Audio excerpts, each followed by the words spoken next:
Hey there, everybody. Welcome back. We are taking names and kicking ass on chapter 7. We are doing applications.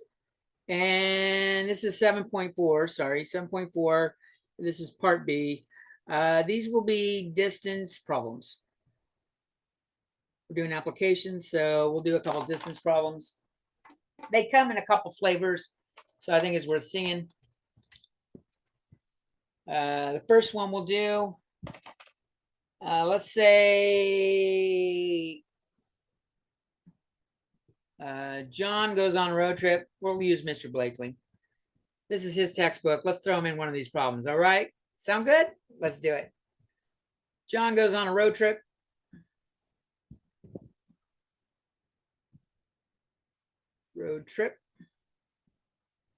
And the first day he averages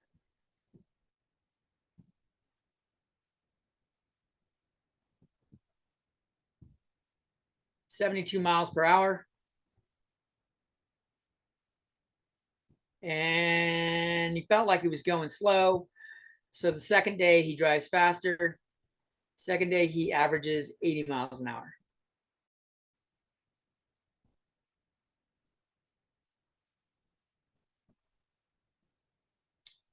His 2-day total drive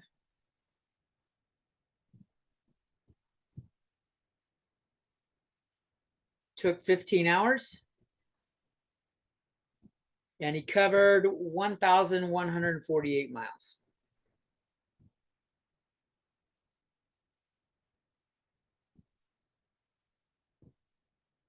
That might be like getting to New Mexico or something like that. Maybe I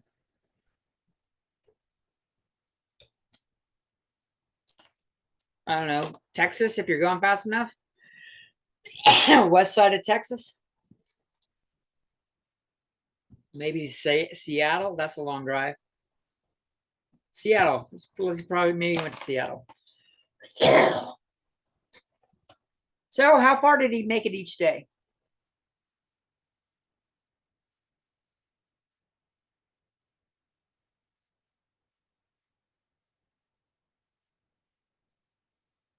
How long did he drive each day?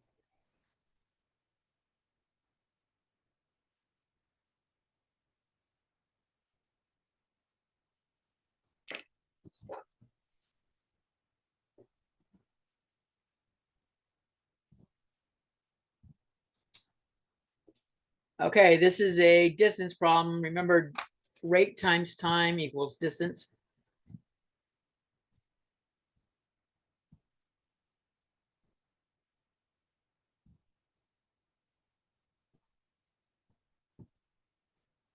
And he had different rates on day 1 and day 2.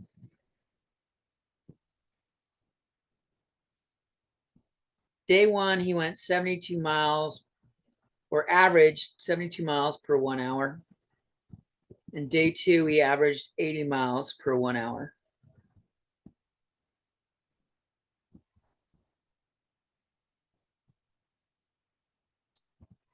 I don't know how long he drove, so let's maybe call this X and Y. So the distance would be multiplying these. This is X hours and Y hours.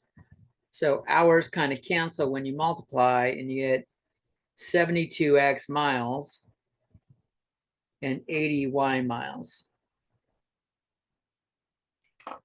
And like the other problems we had in this section, we did have some totals that will help us. Total rate doesn't make sense, although we could get a total rate by dividing 1148 by 15 and figuring out how much the total rate was. But that's not going to help us solve the problem. We do know that for day 1 and day 2, you add up the hours, it should have been 15 hours.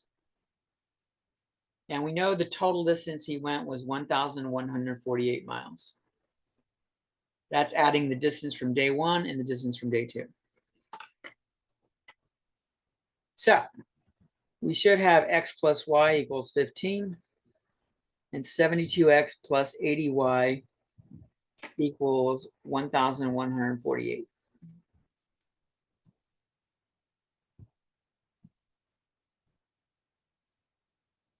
Is 1148 divisible by 8?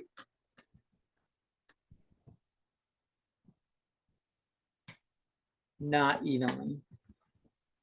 All right, so I'll just leave it as it is. I'm going to solve for a variable. What did I do last time? Which one did I do? Last time I solved for x or y. This time I'll solve for x. I will subtract y here. We're going to do substitution.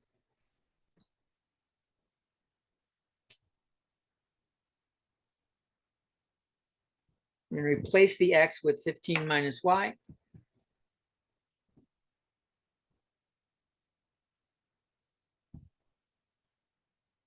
And what happens when we multiply that? I get 1080 minus 72y plus 80y equals 1148. So if I combine my y's, I have 8y left over. I can subtract 1080 from both sides. And I get 8y equals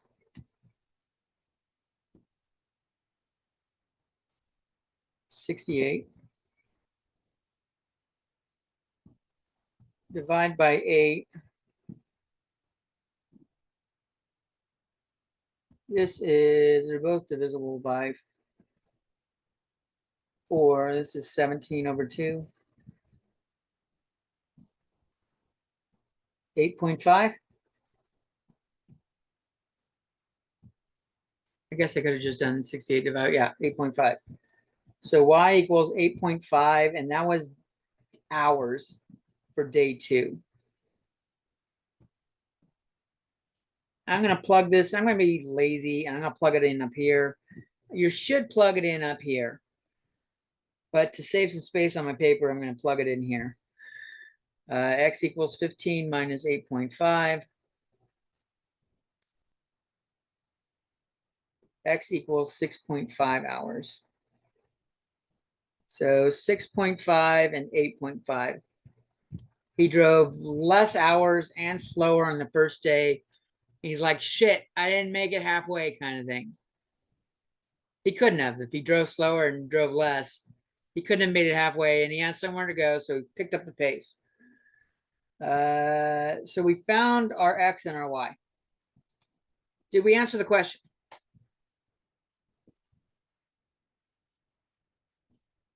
We answered how long did he drive.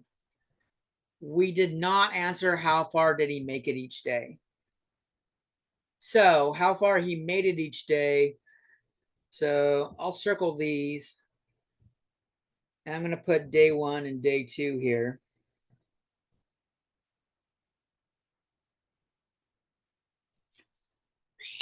For distance,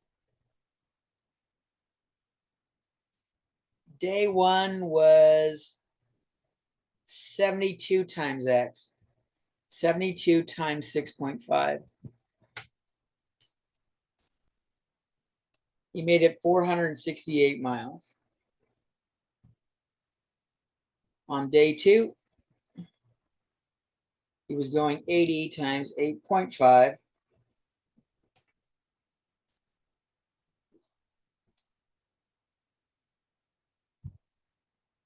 $680 probably. It's probably add a 0 on that. Yep.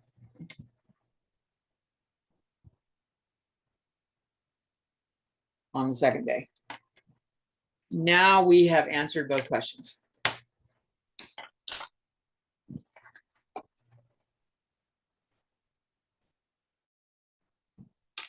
So he put in almost another, he put in over 200 more miles on the second day.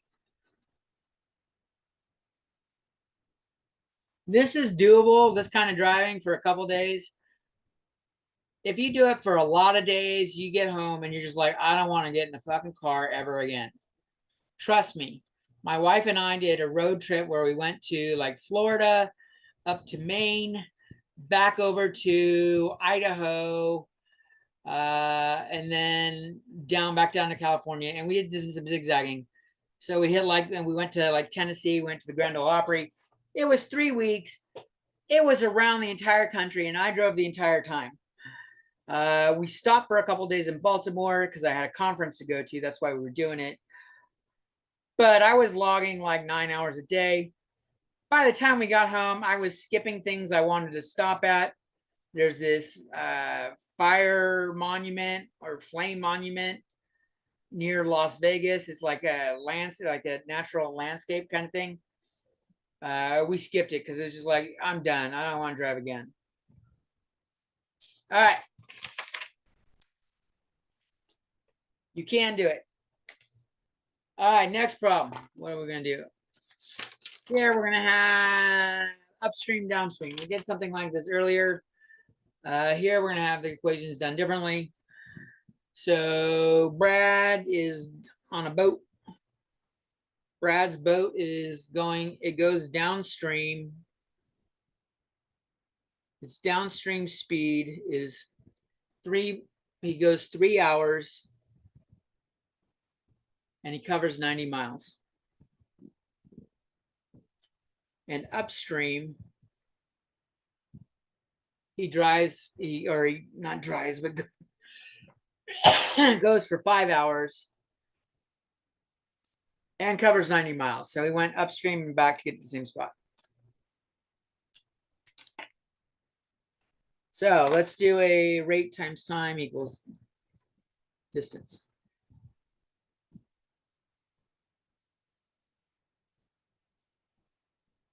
What do we know?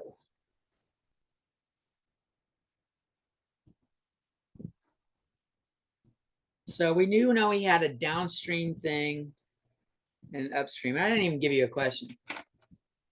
How fast is the boat?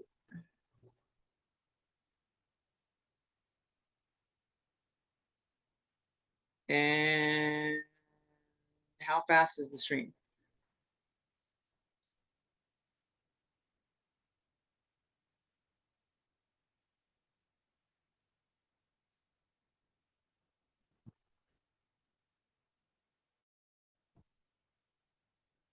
So we're looking for the speed on the boat and the speed on the stream. And I don't know what either of them is. I'm going to call boat speed B. And I'll call the stream speed S. Now, when he's going downstream, the boat and the stream work together. So he makes it further. But when he's going upstream, let's say his boat's 10 miles an hour, but it pushes back, the stream is 3 miles an hour, and he's going against the stream. He goes 10 miles, but it's pushed him 3 miles back. He's only made 7 miles. Upstream, you subtract the stream rate.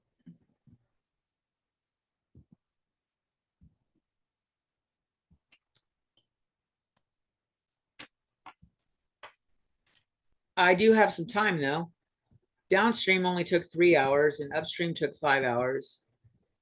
In both ways, he went 90 miles.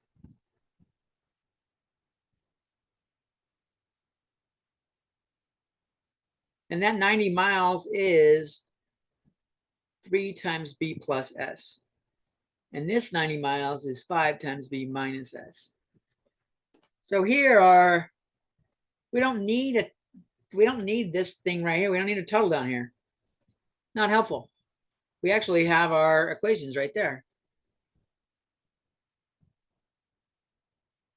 I will distribute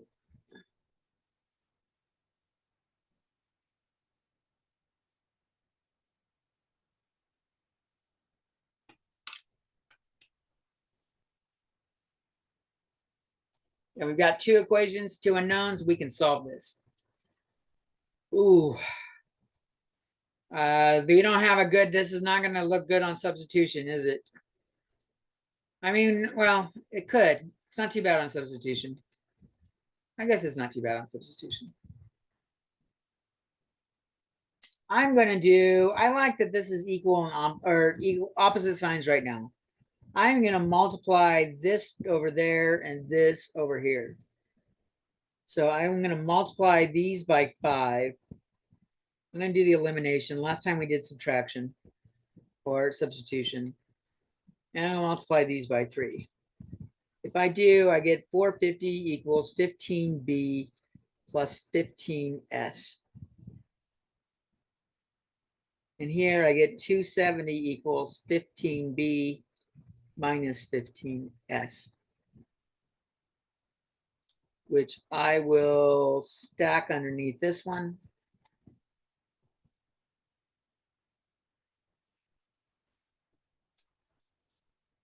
We add them together.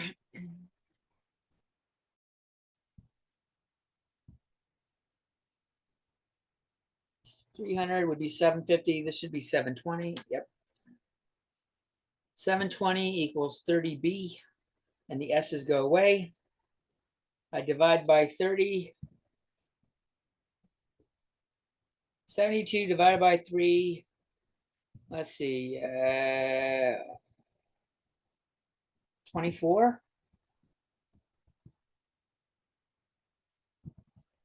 Yeah. So the boat goes 24, and this was miles and hours. So this was miles per hour.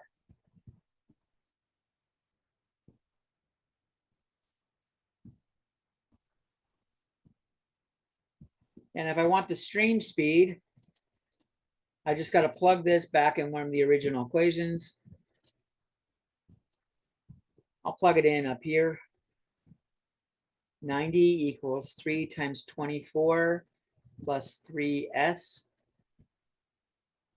And this should be 72. We just saw that from this problem if we cancel out the zeros.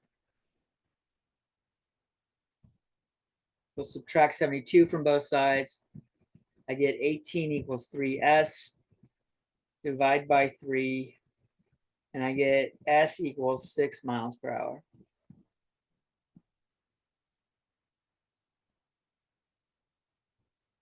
Have I answered the question?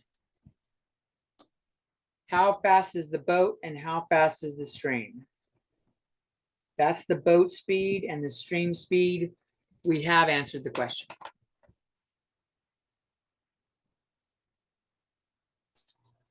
Okay. That'll be it for this video. We've got one section left in chapter 7, and this is actually probably the easiest one. Peace.